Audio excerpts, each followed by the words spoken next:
Hello everyone, this is Eric at RC Monster Garage. So what we got here is a kind of an experiment. So this weird colors on my wheels, it's a special chemical that I'm trying to actually see if we can make a different color smoke coming out of the Arrma limitless wheels.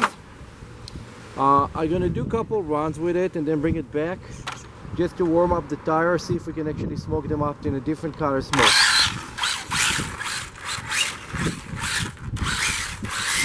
Okay, let's bring it here closer now.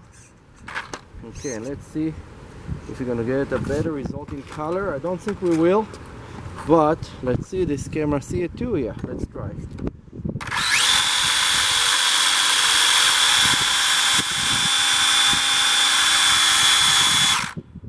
No, I put like a chemical to make it actually try to make it yellow or red or green, and nothing helped.